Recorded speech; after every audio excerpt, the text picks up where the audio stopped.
నమస్తే. ఇన్నాళ్ళు నన్ను సపోర్ట్ చేస్తూ, ఎంకరేజ్ చేస్తూ మీ ప్రేమని నాకు అందిస్తున్న ప్రతి ఒక్కరికి కృతజ్ఞతలు.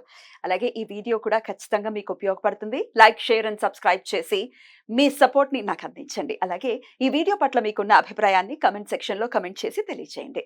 ఇప్పుడు వీడియోని చూద్దాం. నమస్తే. Welcome to our channel. నేను పద్మిని. ప్రస్తుతంతో పాటు ప్రముఖ ఆధ్యాత్మికవేత్త, వాస్తు జ్యోతిష పండితులు, లలిత ఉపాసకులు, వాస్తు జ్యోతిష శిక్షణ నిపుణులు బ్రహ్మశ్రీ నానాజీ పట్నాయక్ గారు మనతో పాటు ఉన్నారు. మాట్లాడదాం. సార్ నమస్తే సార్. శ్రీమాత్రే నమః. సార్ ఇప్పుడు అడగబోయేటటువంటి ప్రశ్న ఇప్పుడు వచ్చేటటువంటి ప్రత్యేక తిథుల గురించో, జ్యోతిషం గురించో, వాస్తు గురించో కాదు సార్. కొంచెం మీ పర్సనల్ క్వశ్చన్ అడుగుదాం అనుకుంటున్నాను. అడగచ్చా? With your permission. సో మీరు దేవుడు ఉన్నాడు నమ్మాలి, లేకపోతే ఇట్లా జ్యోతిష శాస్త్రానికి రిలేట్ చేస్తూ చాలా సందర్భాల్లో చెప్పిన దాఖలాలు ఉన్నాయి. జ్యోతిష పండితుడు అవ్వడం వల్ల మీరు అలా చెప్తున్నారా? పర్సనల్ గా కూడా మీకు ఏమైనా ఎక్స్పీరియన్సెస్ ఉన్నాయా? వందలు వేలు అందాకెందుకు రాత్రి కూడా ఒక విషయం చెప్తా. అంటే నా ఉద్దేశం ఏంటంటే, భగవంతుడు ఎవరైతే ఉన్నారో అతను ప్రీ ప్లాన్డ్ గా ప్రతిదీ ప్రీ ప్లాన్డ్ గా చేస్తున్నాడు అంటాను. ప్రీ ప్లాన్డ్ ఆల్రెడీ ఒక సినిమా తీసేసాం, ఆ సినిమాలో మనం ఉన్నాం అంతే, మనం చూసుకుంటున్నాం అంతే, మనం క్యారెక్టర్ గా ఉన్నాం. మనం ఏదో చేసేస్తున్నాం, ఏదో కష్టపడ్డాం అనుకుంటున్నాం కాదు. భగవంతుడు అనుగ్రహం వల్ల మనం ముందుకు వెళ్ళగలుగుతున్నాం. ఎలా అంటే నేను మీకు ఒక విషయం చెప్తాను చూడండి. రాత్రి నేను వైజాగ్ నుంచి ఇక్కడికి వచ్చాను, నైట్ ఈవినింగ్ బస్ ఎక్కి ఇక్కడికి వచ్చాను.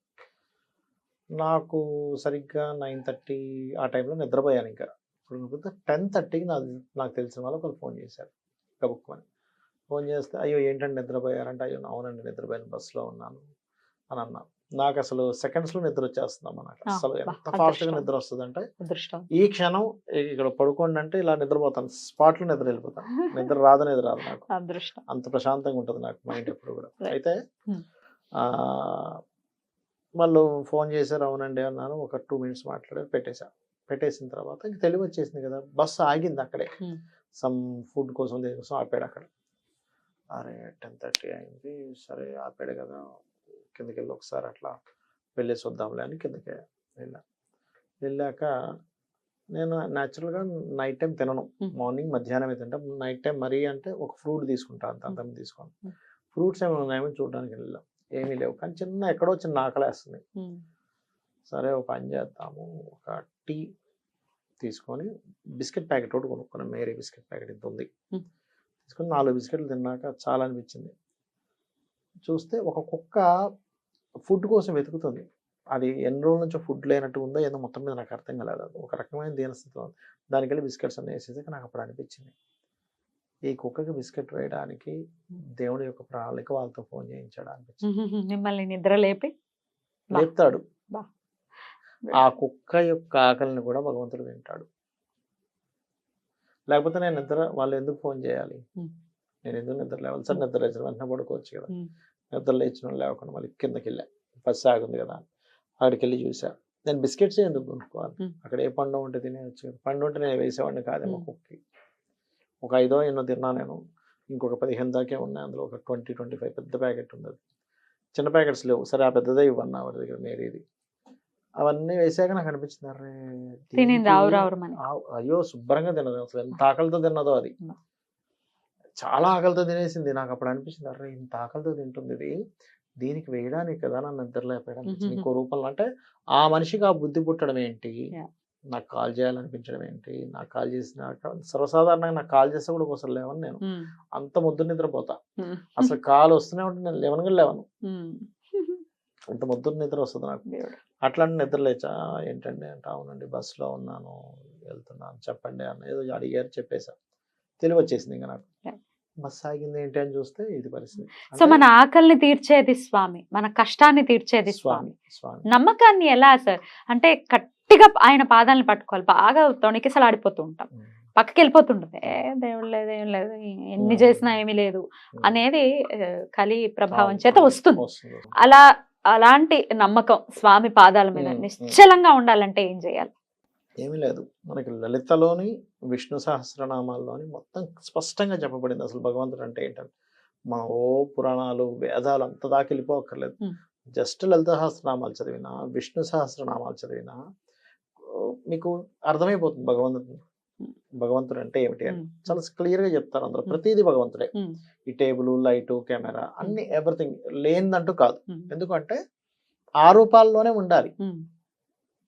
ఇప్పుడు మీకు బాగా ఆకలేస్తుందండి, ఆకలేస్తున్నప్పుడు భగవంతుడు ఇలా కనబడిగో నేను నీతో ఉన్నాను అని కనబడితే నాకు ఫస్ట్ ఆకలి దాహం వేస్తుంది, ఫస్ట్ నువ్వు నాకు ఆకలి దాహానికి కావాలంటాం. అంటే ఏంటి, భగవంతుడు ఆ రూపంలో మారాలి. అంతే కదా, ఆకలి తీర్చడానికి అన్నం రూపంలోని, దాహం తీర్చడం నీళ్ళ రూపంలో. అక్కడ భగవంతుడు బిస్కెట్ రూపంలో మారాలి నన్ను అడిగితే. అంటే బిస్కెట్ ని ఇవ్వాలి అక్కడ, ఆయన సృష్టిలో ఆయన తీసుకొచ్చి ఇవ్వాలి అక్కడ.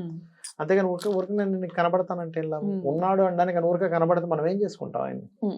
అంటే ఉదాహరణ చెప్తున్నారు, కనబడితే అంతకంటే గొప్పది ఉండదు, మనం చూడలేము అనుకోండి, చెప్తున్నా ఉదాహరణ చెప్తున్నా. మనకు కావాల్సిందంతా ఆయన చేస్తున్నాడు, చేస్తాడు కూడా, చేస్తున్నాడు, ఇంక చేస్తాడు, ఇంక చేస్తాడు. మరి ఆలస్యం అవుతుంటే ఓపిక పట్టలేని తత్వం ఉంటుంది కదా, అది కదలకుండా ఉండాలి, నిశ్చలంగా ఉండాలి అంటే ఏం చేయాలి అనేది నా ప్రశ్న. నేను ఒకటే చెప్తానండి, ఒకటే ఏంటంటే ఆలస్యం అవుతుంది అంటే ఒకటి మనకి ఇంకా అంత అర్హత రాలేదు, మన కర్మలో ఒక్కొక్కసారి మనం దానికి వెళ్ళడం వల్ల ఇబ్బంది వస్తుంది కూడా ఒక్కోసారి, అందుకని మనకి ఇవ్వడం ఒక్కోసారి.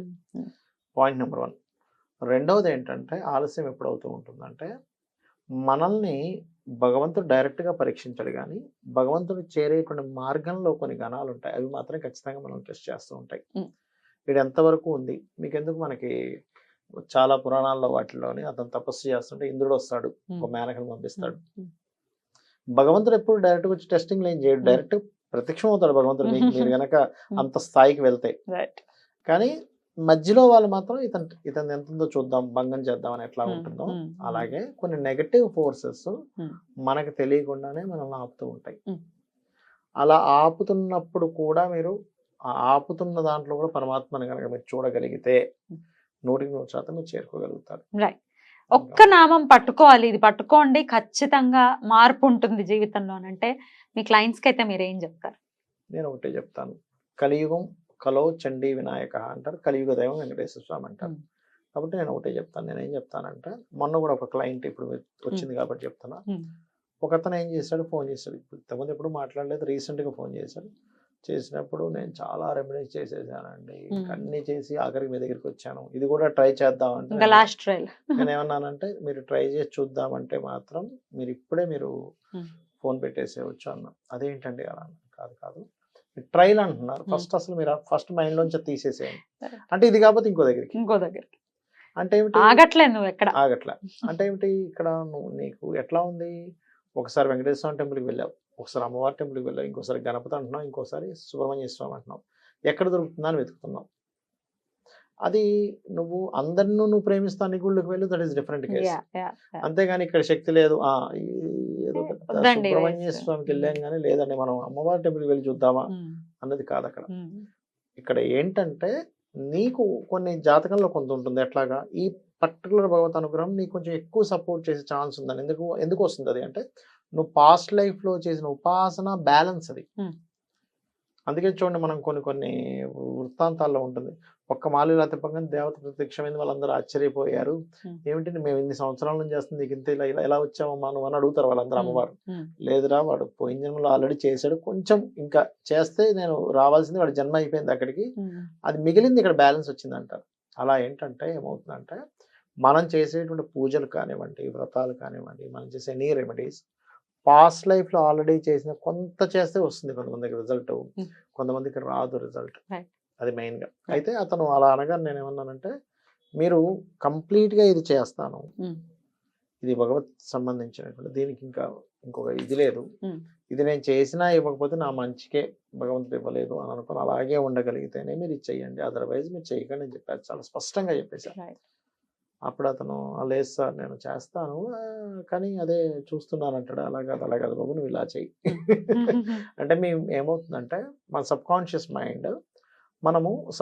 మైండ్కి ఒక విషయాన్ని చెప్తున్నాం, చెప్పినప్పుడు అదేం చేస్తుందంటే మీరు ఎంత పర్ఫెక్ట్గా చెప్తున్నారని తీసుకుంటుంది.